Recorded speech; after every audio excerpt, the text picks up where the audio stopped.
Nesta próxima palestra do Simpósio Internacional de Mariologia, assistiremos Dom Vital, bispo de Marabá e já professor de Teologia Patrística da Pontifícia Universidade do Rio Grande do Sul, que nos falará de Maria nos padres da Igreja.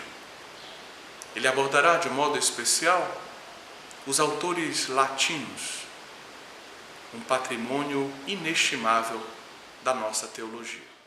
Nós queremos alcançar, compreender a identidade de Maria em unidade com o mistério da encarnação de Jesus Cristo. Então, compreender essa identidade, Maria está ligada ao mistério da encarnação, perceber a doutrina dos padres latinos na vida cristã até o século V, sobre Maria. Trata-se, portanto, de uma coisa bem determinada. Entender a interpretação bíblica na pessoa de Jesus Cristo e sua mãe, Maria Santíssima. O que os padres disseram sobre a Sagrada Escritura em relação à mãe. E visualizar o pensamento dos padres latinos em relação à Mariologia. Visualizar, portanto, ter presente isto para a nossa vida. Jesus Cristo, Filho de Deus, Filho de Maria, sempre devemos ver isto, a presença de Jesus, Filho de Deus, Filho de Maria. Estas expressões, elas entraram dentro da nossa teologia, cristologia, mas os padres, por primeiro, utilizaram isto. Sobretudo Tertuliano, Agostinho. Então, Filho de Deus, filho, tem na Sagrada Escritura, é claro, mas se complementam depois pela tradição. Pode passar. Jesus, nas tradições bíblica e patrística, a figura dele está presente em muitos lugares, então devia ser essa a figura de Jesus. Mesmo a NASA tentou elaborar a figura de Jesus, então esta deveria ser, pelas pinturas nas catacumbas, a figura de Jesus devia ser assim, não é? Moreno, alto, cabelos compridos e assim por diante. Jesus nessa figura. Vamos lá. E Maria, é claro, a sua mãe, Maria na tradição bíblica e patrística latinas também. Aqui a imagem do Perpétuo Socorro, que é uma das primeiras imagens, ícones de Nossa Senhora. Eu aqui pego porque também é a nossa padroeira da nossa diocese. Mas está muito bem presente essa devoção no povo de Deus. É importante ver o mapa do Império Romano e na vida dos padres da Igreja. Compreendemos aqui, então, este mapa, que era do Império Romano, onde os padres, os primeiros cristãos, as primeiras comunidades, elas se debruçaram aqui. Então, não havia ainda países, nada disso. Isso é na Idade Média, mais para cá. Era um todo. Eu diria que a primeira unidade, hoje chamamos de tudo está conectado. Obrigado. Tudo está conectado hoje, não é? Mas a primeira conexão mesmo foi dada por esse Império Romano. Podemos ver, não é? Ali era toda a Europa, parte da Ásia, só um pouquinho, parte da Ásia, o norte africano, Israel, e também aqui, não é? Governado por um imperador, governadores, juízes, exército romano, e assim por diante. Quer dizer, o cristianismo, ele se difundiu dentro desta estrutura, porque eles tinham uma estrutura muito boa, de correios, e também da segurança. Uma pessoa podia sair lá do Oriente, de Jerusalém, e chegar em Roma. Ou lá em cima da Inglaterra, que era a Britânia, chegar em Roma. Então, para a gente saber um pouquinho desse mapa, que era governado por uma única pessoa. Então, e teve períodos, claro, de perseguições, de mortes de cristãos, mas tivemos também períodos de paz. Porque, às vezes, alguns historiadores colocam o Império Romano como algo satânico. De jeito nenhum. É ali onde os cristãos se desenvolveram. Então, a gente tem que ver todo o bem que foi feito, que o cristianismo também se aproveita dessa estrutura que o império oferecia. E Jesus também vive nesse período ali, não é? Vem antes, o Império Romano vem antes do nascimento de Jesus, ele se estende até os anos 500, 600, quer dizer, foram 500 anos de uma estrutura única. Vamos lá. Outro mapa também do Império Romano, que eu queria aqui mostrar. Pode passar. As estradas também eram algo importante dentro de toda essa estrutura ali. Pode passar. Vamos entrar no tema, porque o meu tempo também não é muito. Vamos lá. Eu queria colocar, de início, eu quis colocar essa frase de Tertuliano, porque Deus sabia que não era bom que o homem estivesse só, parte dali. Sabia o bem que lhe seria no futuro possuir a linhagem de Maria e depois a da igreja. É a frase muito bonita de Tertuliano. Pode passar. A análise mariológica se desenvolverá em duas partes, até Nicéia, 325, segunda parte após Nicéia, de 325 até os anos 500. E a conclusão. Por que fiz essa divisão? Por esse fato, que até Nicéia nós temos um tipo de teologia, e o cristianismo é também um tipo, onde ele vive sob o Império Romano. Claro, todo esse período é do Império Romano, mas onde havia perseguições, e o cristianismo não era aceito. Então, é uma forma de ver o cristianismo. Ora, depois, com a paz de Constantino, aí temos uma outra forma de cristianismo e de atuação. E a conclusão. Vamos lá. A visão de Maria nos padres latinos até o século V. Introdução, então. Como introdução, coloco assim: os padres latinos contribuíram enormemente para a elaboração de uma doutrina mariológica, válida para o cristianismo e a Igreja do Senhor Jesus Cristo. Eles permaneceram fiéis à Sagrada Escritura e à fé do povo. A Mariologia ganhou corpo com os tratados dos padres da Igreja. E, evidentemente, depois vieram os dogmas marianos. A Mariologia depende da Cristologia, uma vez que Maria foi a primeira discípula do Senhor Jesus. Maria acolheu com amor o mistério da salvação. Estes dados nós vamos ver agora por esses autores.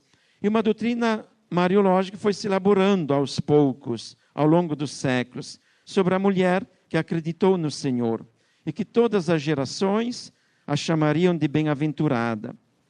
A Igreja, como povo de Deus, participante dos mistérios divinos, conservou essa doutrina, e em tempos foi se desenvolvendo até chegar aos dias atuais, na qual Maria é vista como a mãe de Deus, da Igreja e de cada um de nós. Os padres, então, da Igreja Latina, dessa parte ocidental do Império, elaboraram uma Mariologia, tendo presente os dados bíblicos, o testemunho da fé do povo e o culto litúrgico. Portanto, três dados importantes: Sagrada Escritura, não é? Testemunho da fé, o povo também foi tendo essa devoção. Terceiro, o culto litúrgico, sacramentos e simbolismo. Entrou a palavra Maria. E, evidentemente, nós vamos ver os comentários das Sagradas Escrituras, onde se ressaltam Maria, que se dispõe ao serviço de Deus, ser a mãe. A nossa análise far-se até o século V, nos padres latinos, onde teremos presentes os dados bíblicos e pagãos e as suas interpretações para os principais padres da época. Podemos prosseguir. Então, nessa primeira parte, a Mariologia até Nicéia, tradições inspiradas. Coloco ali, porque vou tomar da Sagrada Escritura e também fora da Sagrada Escritura, a respeito de Maria e do Filho de Deus, da encarnação. As interpretações bíblicas e pagãs sobre Maria e o mistério da encarnação do Verbo. O desenvolvimento bíblico em relação a Maria nas catequeses dos padres latinos. Então, esse é o primeiro ponto. E como introdução, então, os padres latinos se detiveram muito sobre as Sagradas Escrituras. em relação à doutrina mariológica e à encarnação do Verbo de Deus. Era preciso voltar às fontes da Sagrada Escritura, onde se relatava a presença de Maria no mistério da salvação. Devia-se especificar sua pessoa, quem foi ela, e a resposta que ela deu a Deus pela encarnação do Verbo de Deus. A Igreja Latina desenvolveu alguns pontos fundamentais, como a virgindade de Maria, o duplo paralelismo entre Cristo, Adão, e depois Eva, Maria, Igreja, Maria. Então, vamos ver tudo isto. Não se detiveram muito no Theotokos, Maria como mãe de Deus, porque era mais uma polêmica do Oriente. Chegou também no Ocidente, mas nós não vamos nos deter ali, porque nós não encontramos esses dados. Ora, duas passagens da Sagrada Escritura foram bem aprofundadas pelos padres latinos. Sobretudo Lucas 1:28, onde se diz: o anjo entrou onde ela estava e disse: alegra-te, cheia de graça, o Senhor está contigo. Depois, Lucas 1:35, o anjo respondeu: o Espírito Santo descerá sobre ti, e o poder do Altíssimo te cobrirá com a sua sombra. Por isso, aquele que vai nascer será chamado Santo Filho de Deus. Essas duas expressões foram bem elaboradas pelos padres latinos. Pode passar. Então, um primeiro que elaborou foi Quod Vultus. Nós não sabemos o nome, mas foi um bispo do norte africano, ali de Cartago. Mas, se chama Quod Vultus, foi chamado dessa... É um anônimo, mas foi bispo. Um grande bispo, sem dúvida, que viveu na época de Santo Agostinho. Então, se fala dessa... Quer dizer, seria qual o vulto de Deus, não é? Até depois foi dada essa tradução, mas não sabemos o nome. Então, ele dirá assim, sobre a primeira expressão, sobre a primeira passagem da Sagrada Escritura. Então, ele diz assim: Maria possui a plenitude da divindade, quer dizer, recebeu, a plenitude da divindade, o bem maior no seu ventre virginal. Agora, fez sim que Maria fosse tomada por Deus, como agraciada por Ele, de modo que ela foi transformada pelo dom de Deus, através do anúncio do anjo, quando disse: encontraste graça diante de Deus, para viver a situação da mãe do Messias, a mãe do Filho do Altíssimo. Portanto, se relata muito essa questão da graça. Ela recebeu a graça plena, não é? Livre do pecado, da mancha original do pecado, que todos nós temos, mas que ela foi preservada. Ora, nós também encontramos em Lucas 1:35, Irineu, Tertuliano e Novaciano. Vamos ver aqui esses três autores que não se detiveram sobre a primeira passagem, mas na segunda, encontraste graça diante de Deus, por isso o Filho de Deus será chamado Filho do Altíssimo. Em primeiro lugar, Irineu de Leão. Utilizou bastante esse texto para defendê-lo diante dos ebionitas, pois esses negavam a divindade do Verbo, porque para ele Jesus nasceu de uma forma normal, de José e de Maria. Os ebionitas eram um grupo dentro da igreja que consideravam o nascimento de Jesus normal, José e Maria, ebionita. Uma cristologia muito baixa, chamada também, muito baixa. Então, ele teve que defender, dizer que não, aquilo que ocorreu em Maria é obra de Deus. Não é? Então, ele dirá assim: Maria, aquele que foi gerado em Maria é santo, é o Filho de Deus Altíssimo, o qual é o Pai de todas as coisas. Para Irineu, tratava-se da santidade do Verbo de Deus encarnado, ou seja, a nova geração, porque proveniente de Deus. Não é o santo que nascer de ti, chamar-se-á Filho de Deus. Irineu via nessas palavras a realidade de Jesus, que ele é santo, e o seu nascimento na humanidade, um sinal verdadeiro de sua divindade pela virgindade de Maria. Também Tertuliano utilizou esta passagem, mas não contra os ebionitas, mas contra os monarquianos.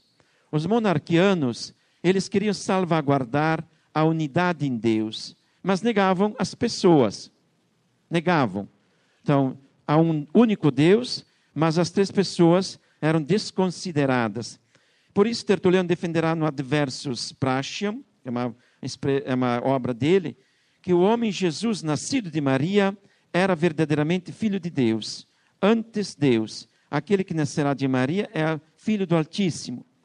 O fato de ser santo está ligado ao Filho de Deus. São palavras sinônimas dele. Santo e Filho de Deus são palavras sinônimas.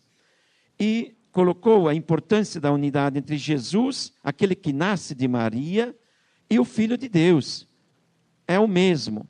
Porque se você nega isto, então, é claro, vamos cair no monarquianismo. Não é a mesma pessoa? É a mesma pessoa. É aquele que vem do alto e aquele que nasce de Maria é a mesma. É para confrontar-se contra os monarquianos que negavam as pessoas. Da mesma forma, Novaciano, que foi discípulo de Tertuliano, no sentido da defesa da divindade de Jesus, que Jesus é verdadeiramente filho de Deus, também na controvérsia monarquiana. Os monarquianos se apelavam a esse texto.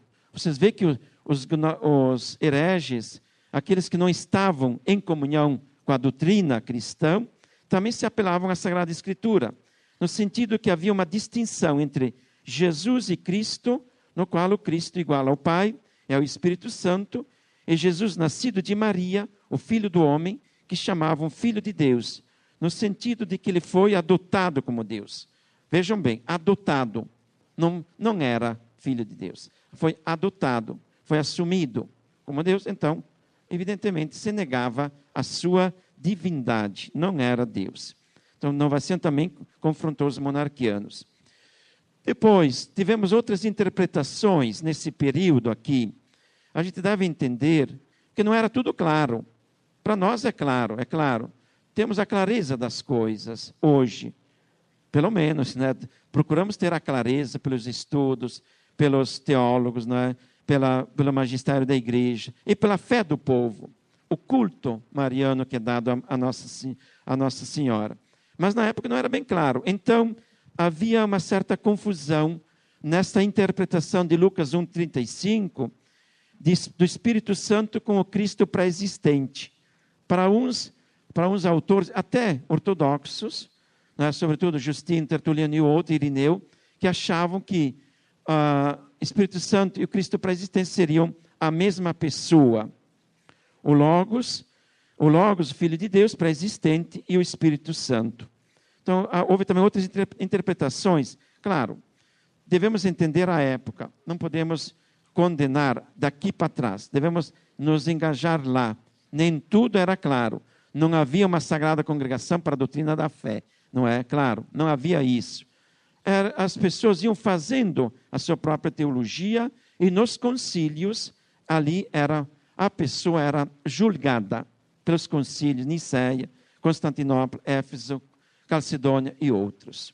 São os primeiros grandes concílios lá no início. Mas depois, com o tempo, no século II e III, depois haverá maior clareza para dizer que, não, aquele que nasce, aquele que vem, o enviado do Pai, é Jesus Cristo, a segunda pessoa da Santíssima Trindade, por obra do Espírito Santo, no seu virginal de Maria. Muito bem, então, basicamente, depois virá Tertuliano ali, que vai fazer essa ligação entre Isaías 7,14 com Mateus 1,23, onde se diz que é o Emanuel, aquele que nasce é o Emanuel, é o Deus conosco, é o mesmo, aquele anunciado pelos profetas, agora aqui, presente em Maria. Pode ir para frente.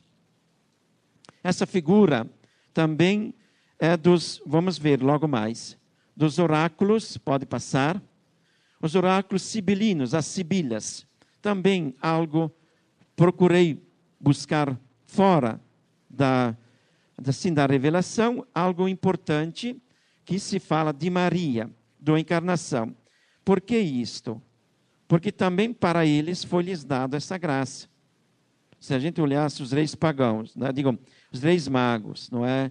Depois, no próprio Evangelho se fala que Jesus teve encontro com os pagãos, alguns pagãos, a mulher cananeia e assim por diante. Já os pagãos começaram a degustar da pessoa, da doutrina de Jesus, não é?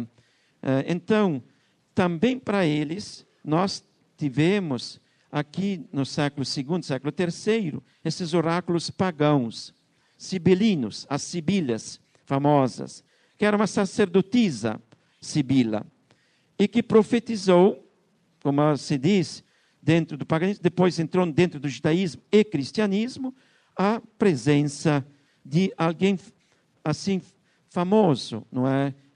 Que iria realizar prodígios. Então, diz assim, esses oráculos diziam que apareceu nesses últimos tempos um menino pequeno, como nova luz no ventre da Virgem Maria. De origem divina assumiu a figura humana, a natureza de todos os seres humanos. O arcanjo Gabriel falou à Virgem com essas palavras. Claro que aqui eles se embeberam da fonte bíblica, mas que veio de lá, não é? Não podemos esquecer isso. Adquirindo a vida, se plasmou até assumir a semelhança humana. Assim nasceu um menino de um nascimento virginal. Tenho essas fontes também, que são muito importantes. Portanto, essa primeira parte das Sagradas Escrituras, e também fora das Sagradas Escrituras, colocam-nos a importância desse mistério, presente em Maria, obra, graça, e Jesus Cristo que nasce no meio de nós. Pode passar para frente. Agora, nós vamos ver um pouco dos padres, evidentemente, até Nicéia. A Mariologia até Nicéia, o desenvolvimento da tradição. Então, Sagrada Escritura, em primeiro lugar. Agora vamos ver a tradição. O que ela disse? Então, eu vou ter presente uma tradução. A Mariologia em Santo Inácio de Antioquia, vou dar um motivo também, porque entra nos padres latinos, São Justino Mártir, Santo Irineu de Leão, Tertuliano e Santo Hipólito de Roma.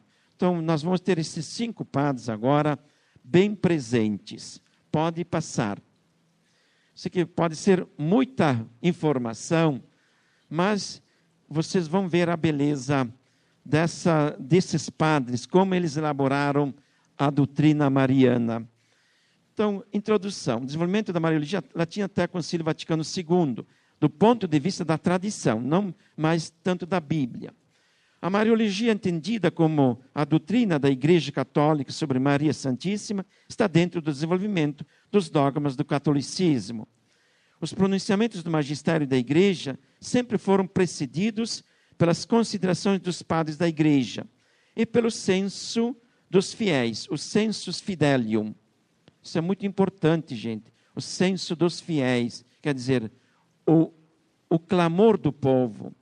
A Igreja não vai dar um dogma sem ter ouvido o povo, a Igreja, a crença, a fé. Então, isso também é levado, census fidelium. Tem o census fidei, que é o censo da fé, é diferente, e o census fidelium. Esta é a fé do povo em Deus e Maria, para dessa forma dar-se a proclamação dogmática por parte da Igreja. O desenvolvimento da doutrina mariana encontrou, nos primeiros séculos, os resultados mais decisivos e incisivos. O dado da Mãe do Senhor foi conservado de uma forma oral, no início, oral. E depois, pelo anúncio, pelo algo escrito, precisou o reconhecimento da Igreja como tradição cristã, pela transmissão da pregação, catequese, liturgia e sacramentos. Então, tudo isto vai se formulando, não só a doutrina mariológica, cristológica, trinitária e dos sacramentos também. No período antes de Nicéia, até 325, deve-se dizer também que foi preciso enfrentar o gnosticismo, a questão gnóstica, isto é, aqueles que negavam a humanidade de Jesus. Então era preciso voltar às fontes. Quem foi esse Filho de Deus? Nasceu de quem? Então era preciso ver a missão de Maria, a missão de Jesus. Como doutrina, a Mariologia deu os primeiros passos nesse período, porque a revelação tinha se fechado, de modo que iniciou a tradição da Igreja. O enfoque era ainda cristológico, a pessoa de Cristo, como Senhor e Deus e Filho do homem, do ponto de vista aceito por muitos e negado por algumas correntes, sobretudo as gnósticas, que não valorizavam a humanidade de Jesus Cristo. Assim, era preciso um enfoque sobre a pessoa de Jesus, a sua vida divina e humana, e também a mãe, o sim de Maria, não é? Era preciso voltar às Sagradas Escrituras. Então, em primeiro lugar, pode ir para frente. Nós vamos ver agora Inácio de Antioquia. Inácio de Antioquia, temos aqui os leões que vão, pode dizer, comendo, não é? Ele diz, serei carne, trigo, nos dentes das feras. Foi mártir em Roma. Pode passar essa figura fabulosa de Inácio de Antioquia, chamado também de Teófilo, carregador de Deus. Pode ir para frente.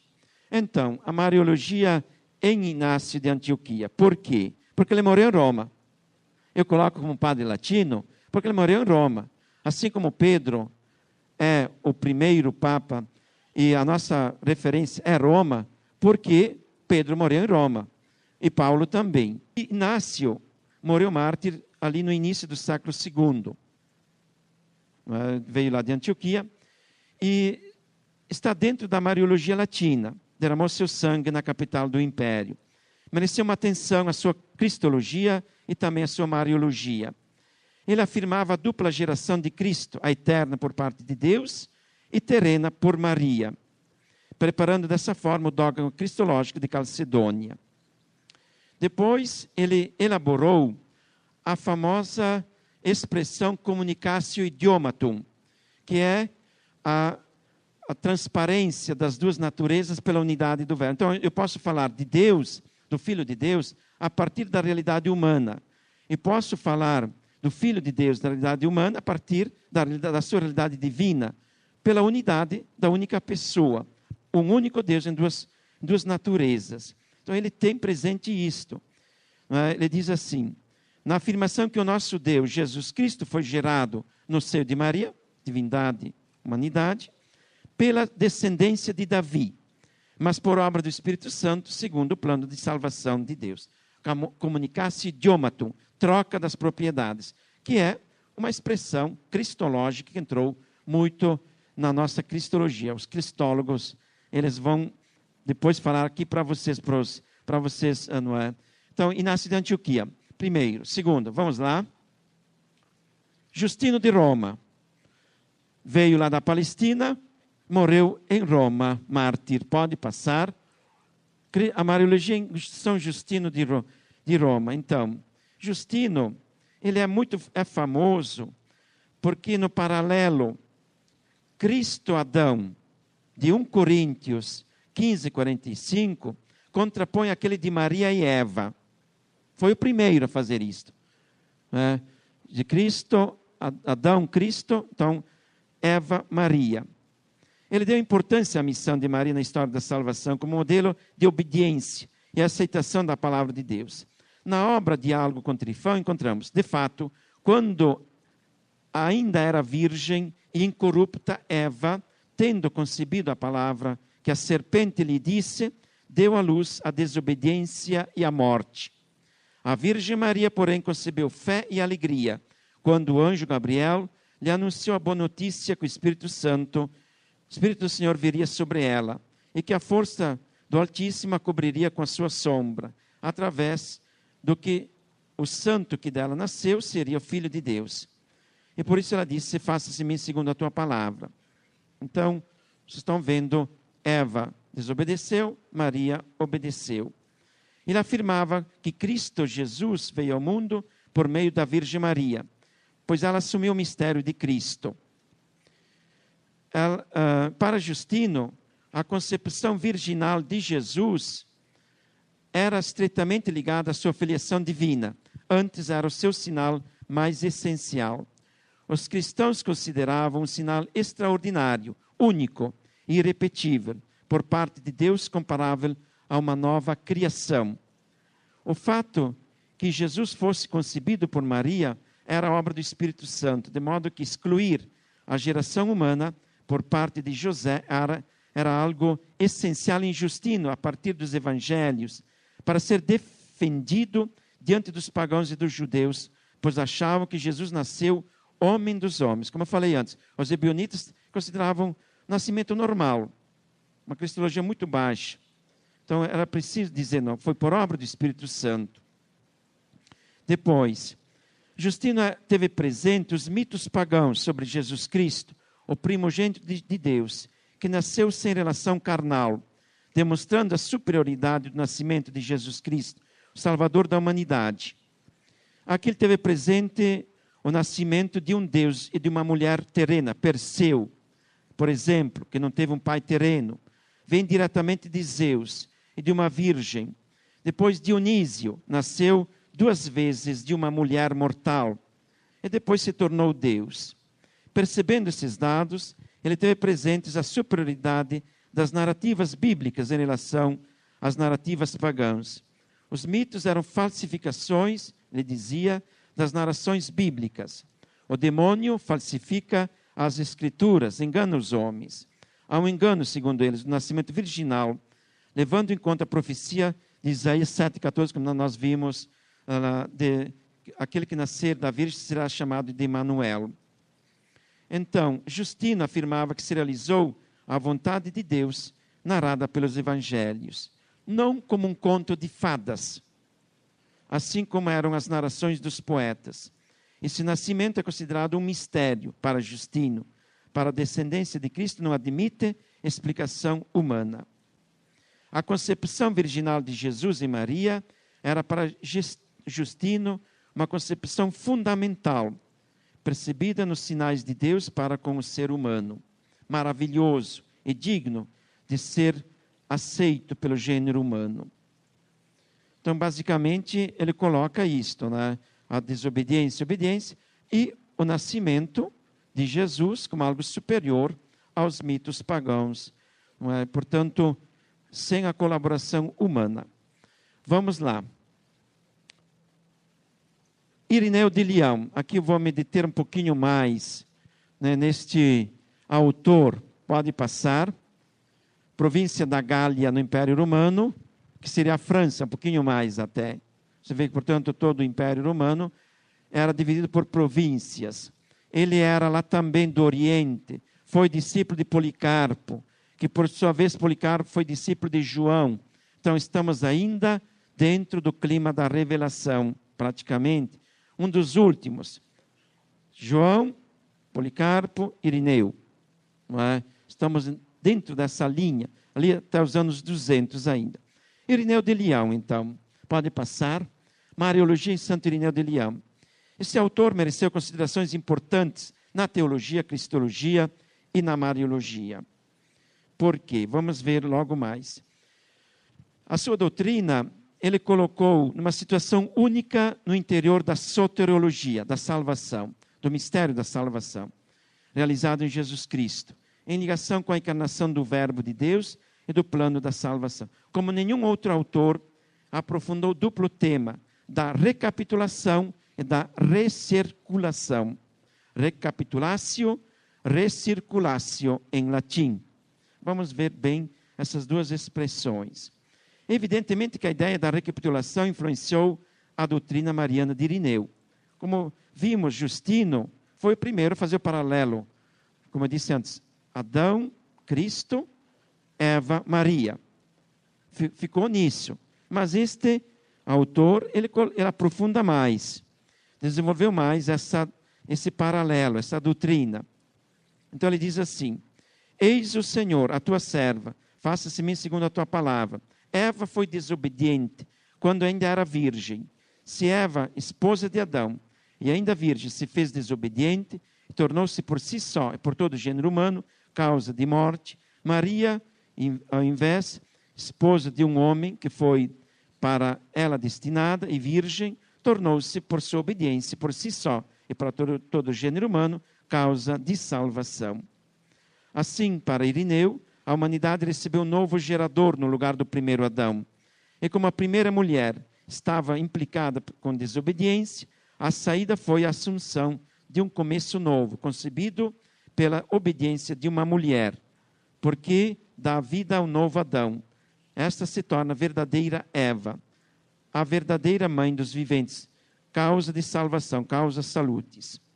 Então, se a primeira desobedeceu, a segunda obedeceu. O nascimento virginal de Cristo em Maria é percebido como identidade da sua corporidade com Adão. para refazer no ser humano a imagem e semelhança de Deus. Por que isso? Porque os gnósticos diziam que o Cristo não tinha carne humana, não era semelhante a nós. Não era.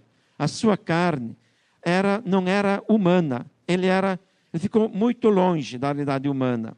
E por isso ele vai dizer, não, ele tomou carne de Maria. Ele se tornou igual a nós em tudo menos o pecado.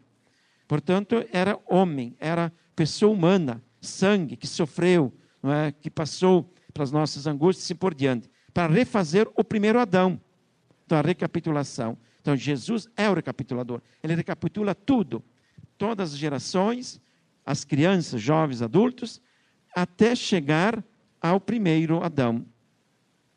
Então, é de lá que ele recapitula tudo. A questão da recapitulação. Se Adão pronunciava Cristo Jesus, até era virgem de que foi modelado, anunciava também a sua mãe, Maria. A ideia da recirculação está dentro da recapitulação. Ela está entendida nisso. Não é? Porque se Jesus recapitula todas as pessoas humanas até chegar a Adão, agora também, então, a recirculação, vem a recirculação, então é o caminho inverso. Se de Adão de Eva, até Maria, temos caminho de desobediência e pecado, agora, pelo mesmo caminho, Cristo recapitula tudo, e o mesmo caminho de de Maria até Eva, então a recirculação, a vida nova. Não é? É bom entender isto. Essa ideia que ela entrou na nossa cristologia, muito interessante, muito bonita.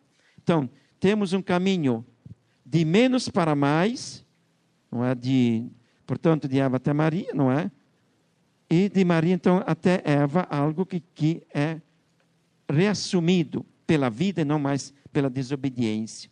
Porque em Maria, por obra de Cristo, se recapitulou Eva. Pôde a Virgem Maria desatar o nó com a sua obediência. Nó da desobediência, nó agora da obediência. Desatar a desobediência da Virgem Eva. A terminologia do Gênesis, de Gênesis 3, 1 a 7, respondia a de Lucas, em conformidade com o plano divino que relacionou ambas as mulheres, isto é, o menos que aponta para o mais. Irineu aprofundou os perfis da relação estabelecida entre Eva e Maria, onde se colocavam que as duas mulheres são virgens desposadas, destinadas, no caso de Eva, com Adão e Maria, com José, recebendo mensagens de um anjo, no caso de Maria, bom, e de Eva, mau. Estabeleceram uma acolhida, no caso de Maria, a obediência de Deus, e Eva, pela desobediência. Então, a recirculação é isto. A recirculação é de Maria a Eva, de Jesus a Adão, a o veículo da regeneração na vida verdadeira. Jesus resgatou todos os nós, todas as gerações, a vida com Deus. O misterioso fenômeno teve lugar com o início da vida nova, fazendo o Senhor o início de uma geração nova, para homens e mulheres, sendo a raiz o batismo, no Espírito Santo, no Rio Jordão, o início dos viventes e o primogênito dos mortos. Irineu coloca bem claramente isso, que ali tem a inauguração de uma nova linhagem humana, em contraste com aquela inaugurada por Adão. Neste sentido, Irineu coloca também a missão de Maria, na visão da recirculação. Maria soltou o nó mediante a fé, a obediência, aquilo que Eva atou mediante a incredulidade e a desobediência. Está bem claro isso, não é? Recapitulação, então, Jesus recapitula todos os seres humanos até Adão, e a recirculação, então, que vai de Maria, de Eva até Maria, de Maria, então, até Eva, é o mesmo caminho, volta, só não mais para a desobediência, mas pela obediência. Podemos prosseguir. Tertuliano, então. Tertuliano, é muito importante resgatar este homem, porque é um dos grandes padres e colunas da ortodoxia, não é? Ainda que alguns até consideram que não foi ortodoxo no fim, mas temos pontos muito importantes dele. Pode passar. Estamos a figura dele, segundo alguns ele foi presbítero, outros não. Pode passar. E Pode? Cartago, África. Então, estamos na África, norte-africano, ali onde ele viveu. Ele estudou advocacia em Roma, depois foi para Cartago. Mário, então, eu já disse a frase dele ali, pode passar. Mariologia em Tertuliano, então. A doutrina mariológica de Tertuliano influenciou também a mariologia em si, colocando a importância da vida de Maria na igreja, no plano da salvação de Deus, pelo seu Filho ao mundo e para o ser humano. Diante das heresias gnósticas, reforçou o autor africano a realidade da humanidade de Cristo. Como eu disse, os gnósticos negavam a sua humanidade. Então era preciso defender a sua humanidade. De onde ele veio, não é? De onde ele tomou carne, de onde ele tomou seu sangue. Então veio do ser virginal de Maria. Corpo verdadeiramente nascido da mesma substância da Virgem Maria. Tem expressões bem fortes, Tertuliano, bem características dele. Ele afirmava a virgindade perpétua de Maria, seja antes do parto, como também depois do mesmo, pois ele tinha que confrontar os docetistas, que negavam ao Cristo um verdadeiro corpo humano, e pretendiam que a sua concepção e o seu nascimento não fossem que aparentes. Tudo aparente, não mais do que isso aí. Para Tertuliano, Maria é a segunda Eva. Eva era ainda virgem quando ouviu pelas palavras a palavra sedutora que devia regir o... Obrigado. Muito bom. Que devia regir o edifício da morte. Então era preciso, da mesma forma que fosse introduzido de uma virgem o verbo de Deus, que devia reconstruir o monumento da vida. Tertuliano também desenvolveu essa questão Maria e Igreja, Maria relacionada à Igreja. Maria, então, é virgem, ela nos ensina, então, a amar a Igreja, e nós, então, devemos ser os filhos de Maria em comunhão com o Cristo. Depois, ele também realçou esta ligação de Maria no plano da salvação. Maria e Igreja são juntas mães e conceberam virginalmente. Para ele, Eva é figura de Maria, não equivalente a Eva, figura de Igreja. Eva, figura de Maria, é a virgem tentada e desobediente. Eva, figura da Igreja, é a mulher formada da costela de Adão. Pode ir para frente. Hipólito de Roma, então temos também este santo que colocou também, pode ir para frente, Mariologia, isso na tradição apostólica encontramos isso. Colocou a importância de Maria no processo salvífico, colocando em Cristo Jesus, não é, o lenho que foi construído na arca, isto é, o Senhor, aludindo à pureza do pecado, e este autor inseriu Maria no evento da encarnação. Pode ir para frente. Já falei, não é, toca. Agora, segunda parte, não tem muitos minutos, não é, mas praticamente uns 20 minutos, não é? Então vamos lá. A Mariologia após Niceia. Então vamos desenvolver esses temas aqui. Mariologia após o Concílio de Niceia, em Santo Ambrósio, São Paulino de Nola, uma homilia antiga, Cromácia de Aquileia e Santo Agostinho. Pode ir para frente. São Leomagno, depois os outros autores ali, e vou terminar com a oração. Orações antigas de Maria. Portanto, até 10h15, por ali, não é? 10h15, 11h15, desculpe. Tá bom. Vamos lá. Então, após Niceia, temos uma outra cristologia, mais ligada à igreja, mais ligada, então, à comunidade eclesial, porque estamos no período da paz, não estamos mais no período da perseguição, então o cristianismo depois vai ser assumido pelo próprio império. Temos o imperador Constantino, que fez essa paz, pode ir para frente. Concílio de Nicéia 325, grande concílio, que coloca lá Cristo, Jesus Cristo é consubstancial ao Pai, da mesma substância, não é? Homoousios tu patri, e Constantino que participou desse concílio, dos 300 bispos que participaram de todo o Império Romano. Mariologia após o concílio de Nicéia. Nicéia também falou de Maria, muito pouco, mas falou que o Filho de Deus foi consubstancial ao Pai e gerado desde sempre por ele, de modo que Deus, que é Deus como Pai, é Deus como Espírito Santo é Deus, e nasceu da Virgem Maria. Então, dentro dessa concepção, até os anos 500, nós vamos encontrar os concílios de Constantinopla, os concílios de Éfeso e o concílio de Calcedônia. Todos relataram algo sobre Maria. Em primeiro lugar, então, pode ir para frente, Ambrósio de Milão. Era governador, depois, quando ele entrou na catedral, na igreja de Milão, lá ele foi aclamado como bispo. Bispo, não é? É ele. Então, grande bispo. Pode passar. Ambrósio, então, ele instituiu um paralelismo tipológico entre a igreja e Maria, ambas virgens, esposa e mãe. Ambrósio exaltou a figura de Maria para sua participação no mistério da redenção.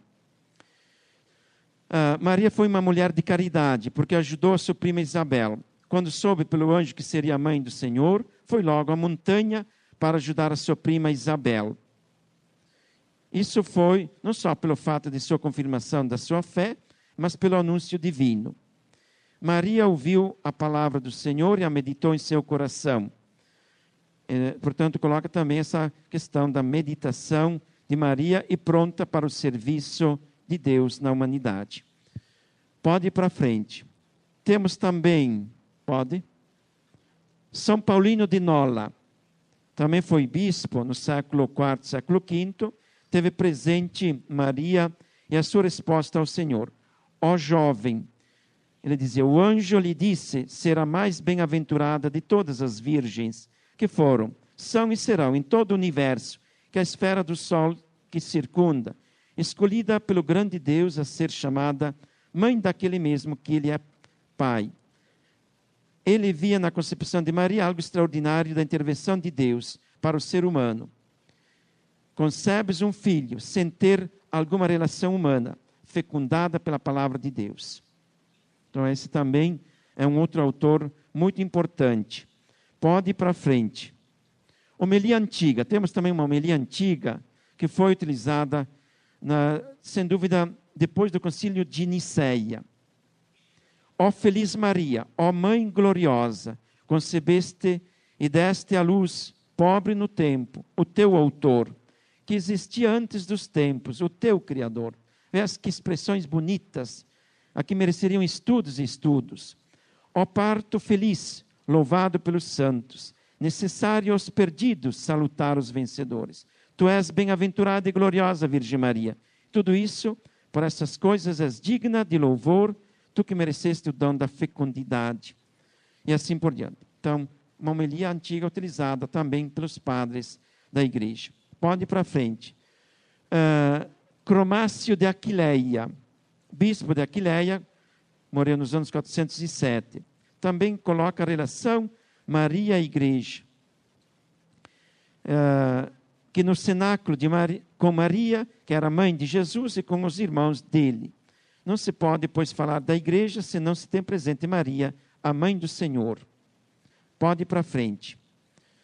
Eu quero meditar um pouquinho mais aqui em Agostinho. Pode ir para frente. Então, estamos lá no norte da África. Pode ir para frente. Agostinho, de Hipona. Pode ir para frente. Ótimo. A Mariologia em Agostinho. Vamos deter uns minutos a mais, porque merecem atenção. Foi aquele que desenvolveu mais a Mariologia.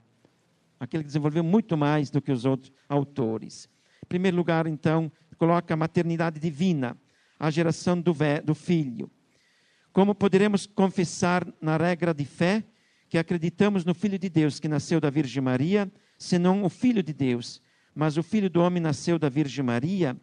Quem entre os cristãos nega que daquela mulher nascerá o Filho do homem? Então, aquela mãe é chamada também Mãe de Deus. Coloca a questão, o título, claro, dado, não é que Deus tem uma mãe, mas dado a Maria também Mãe do Filho de Deus. Agostinho tinha presente o Criador de tudo no ventre de Maria, porque Jesus recebeu a humanidade pela Virgem, sem perder a sua divindade. A maternidade divina de Maria comportou a colaboração indireta de José, Por isso o bispo de Hipona disse: o Senhor, pois, não era do sangue de José, ainda que fosse dito. Todavia a piedade e a caridade de José nasceu de Maria Virgem um filho, e o mesmo é filho de Deus. Agostinho falou das gerações de Cristo, Jesus. Isso que é muito bonito. Pela sua humanidade, sem a colaboração do homem, mas teve a colaboração de Maria. Mas também ele possui a sua geração divina, eterna, sem a presença materna. São jogos, né? A geração de Cristo proveniente do Pai aconteceu sem mãe, geração eterna, sem a mãe. E a geração de Cristo por sua mãe aconteceu sem pai. Ambas as gerações são maravilhosas. A primeira é eterna, a segunda é dada no tempo. Dá para entender isso. No pensamento mariano, alude-se também de Agostinho a comunicar-se idômato, como eu falei antes, as duas naturezas pela unidade da mesma pessoa. Não é? Então, por isso, nós podemos dizer assim, o Filho de Deus, o Verbo de Deus, que permanece em eterno, se fez carne por habitar entre nós, por causa da forma de Deus, que escondida permanece, o chamamos de Emmanuel. E fez-se homem, permanecendo Deus, a fim de que também o Filho do homem pudesse justamente chamar Deus conosco. Depois ele desenvolveu a virgindade perpétua de Maria, seja antes do parto, seja também depois. A Virgem concebeu o Filho de Deus, ela permaneceu virgem. Esta virgindade foi anunciada a Maria antes da anunciação do anjo, dando-se início ao ideal cristão da virgindade. Aquilo não tira que Maria fosse verdadeira esposa de José, e verdadeiro matrimônio e o afeto conjugal que a ligavam a ele. Depois, a relação entre Maria e a Igreja. Agostinho desenvolveu na sua doutrina mariana a relação entre a mãe do Filho de Deus e a comunidade eclesial, a Igreja. Constitui um capítulo muito importante da Mariologia de Cristo. Maria é modelo da Igreja, modelo para o fulgor das virtudes e para o dom de ser corporalmente aquilo que a Igreja deve ser espiritualmente, isto é, virgem e mãe. Virgem pela integridade da fé, mãe pelo ardor da caridade. A Igreja é virgem pelo Senhor e pecadora pelos seus membros. Também ele colocou isso, não é? Pelos seus membros somos pecadores. É por isso que ela deverá sempre olhar para o alto, enfrentar as limitações, os pecados das pessoas. Depois, ele teve também presente alguns textos bíblicos, sobretudo aquele do primeiro milagre de Jesus, João 2,4. O que há entre mim e ti, ó mulher? A minha hora ainda não chegou. Nosso Senhor Jesus Cristo era Deus e homem. Como Deus, não tinha mãe, como homem, sim. E por isso, ele vai aceitar o pedido da sua mãe, de transformar aquela água em vinho. Não é? A minha hora ainda não chegou. Ela interpreta a partir da cruz. Então, lá na cruz, vocês vão entender quem sou eu. Que sou filho de Deus, mas também filho de Maria. Depois, Agostinho interpretou aquela expressão de Mateus 12, 46 e 50, em que uma mulher diz, feliz os seios que te amamentaram. Então, para Agostinho, é aquilo que também a própria igreja coloca, feliz o ventre que te trouxe e os seios que te amamentaram. Lucas 11, 27, desculpe. Como ele dissesse, minha mãe também, que era chamada de bem-aventurada, é assim porque observou a palavra de Deus. Não porque nela o verbo se fez carne e habitou entre nós, mas porque cuidou do verbo de Deus, por meio do qual foi criada e que nela se fez carne.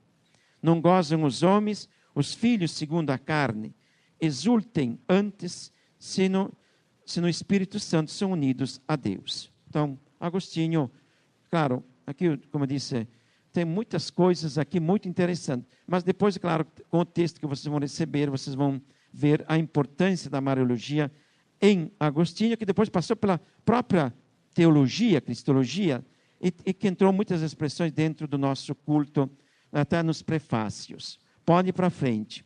Leão Magno. Temos Leão Magno como Papa, 440, 461, pode ir para frente. Diálogo entre Leão Magno e Átila, rei dos Átridas, pode ir para frente. Papa Leão Magno, Gensérico, rei dos Vândalos, também defendeu Roma. E depois, vamos lá, Mariologia em São Leão Magno.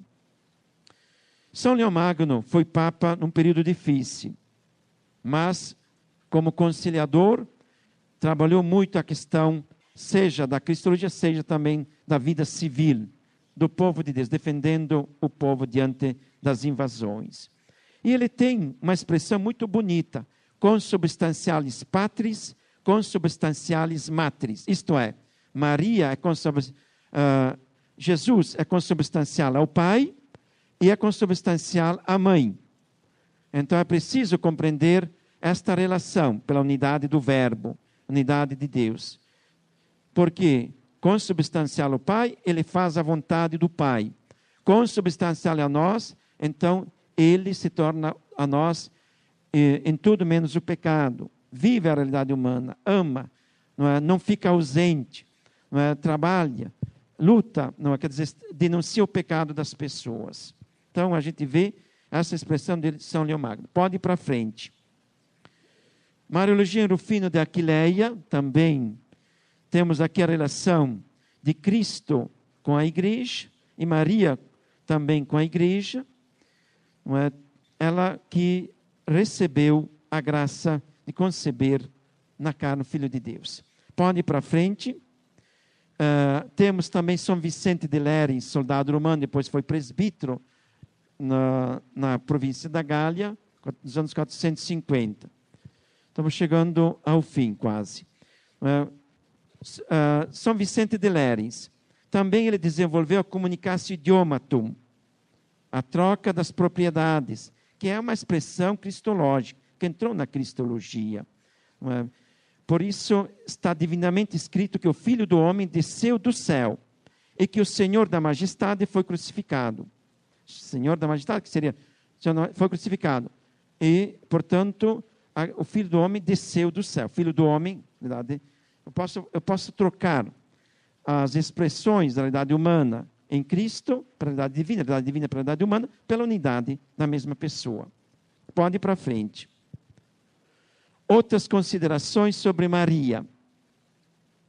Nós tivemos ali São Gregório de Tours e também de Santo Isidoro de Sevilha, que deu a Maria muitos títulos, a figura por excelência da igreja. Então, outras considerações. Os temas das orações marianas. Tivemos muito, lá no início, também a questão da oração. Vou terminar, inclusive, com uma oração que a gente vai ler juntos. Uma oração muito bonita que consegui colher, porque também para mim foi um motivo de pesquisa. Muitas vezes, mesmo que a gente é formado nisso, mas a gente teve que pesquisar e ter um bom material sobre isso. A doutrina mariológica também desenvolveu nos padres a elaboração de orações feitas pelo povo de Deus para Maria Santíssima. Nos primeiros séculos encontraram-se orações referentes à paternidade divina, temos também sobre Maria. E esses temas, a arte não deixava de dizer o mistério de Cristo, Salvador, pela sua origem no seio do Pai. Os temas fundamentais da oração mariana estavam ligados aos textos sagrados, como a plenitude da santidade em Maria, pela saudação do Ave, cheia de graça, o Senhor é contigo. Valorizava-se a virgindade pelo fato de que ela não conhecia homem algum, mas o anjo garantia que o Espírito Santo viria sobre ela com a sombra do Altíssimo. Depois, o valor da oração mariana nos primeiros séculos. Temos algumas orações marianas que expressavam a fé, o amor a Maria, pelo seu Filho Jesus Cristo. Falava da confiança da pessoa que Maria, sabendo que terá a proteção do Senhor Deus. Também temos presente, depois do concílio de Éfeso, Theotokos, aquela que gerou Deus, portanto leva o título de Maria, Mãe de Deus, nas orações. Percebe-se ainda, pela oração, a imensidade de Maria, que é uma criatura ligada a Deus. Pode ir para frente. Esta oração aqui, eu gostaria que todo mundo lesse. Vamos ler, meio pequena. Ave cheia de graça, o Senhor é contigo. Tu foste escolhida como um vaso puríssimo, infinitamente precioso, por receber Deus em ti. Encontraste graça diante de Deus. Eis que darás à luz um filho, o chamarás Jesus. Ele salvará os povos, será chamado Filho de Deus. O Senhor Deus lhe dará o trono de Davi, e ele reinará para sempre sobre a casa de Jacó, e o seu reino não terá fim. Ó bendita entre as mulheres, o Senhor te falou, a ti anunciou a boa nova. E teu filho serão salvadas todas as tribos da Judéia, e as gerações de todos os povos. Com o arcanjo e com os anjos veneramo-la. Nós todos, salve predileta do Senhor, salve tu que sentas junto ao Altíssimo, salve Mãe de Deus, Mãe do Salvador. Pode passar. Temos uma outra oração aqui. A Virgem gloriosa, salve cheia de graça, Maria. O Senhor é contigo. Tu és bendita entre as mulheres, e bendito é o fruto do teu ventre, pois concebeste Cristo, o Filho de Deus, Salvador das nossas almas. Muito bem, pode. Conclusão, então. Tem ainda 2 minutos. Então, como conclusão, os padres da Igreja Latina possuem o merecimento de ter individualizado e enriquecido todos os elementos essenciais da doutrina mariana e se tornaram guias e intérpretes da fé e da devoção do povo de Deus, manifestando assim o seu amor para a Virgem Mãe de Deus. A Mariologia Latina foi bastante importante na doutrina geral sobre a ciência que estuda Maria. Vemos como Maria respondeu com alegria e amor ao plano de Deus, tornando-se dessa forma a mãe do Filho de Deus. Maria foi a serva do Senhor, porque sempre disposta a servir Deus, o Criador dos céus e da terra e dos seres humanos.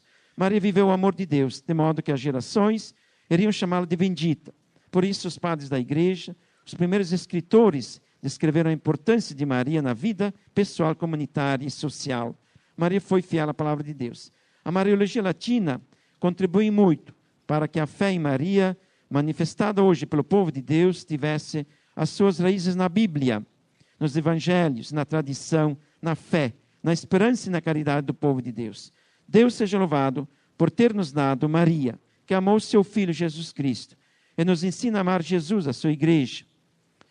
A realidade em que vivemos. A Mariologia não termina enquanto as pessoas acreditam no Senhor Jesus, porque tendo Maria, há também a presença de seu Filho, porque Maria sempre aponta para seu Filho, e todos os pedidos que nós fizermos para ela, Maria é a nossa intercessora junto a Jesus Cristo. Amém.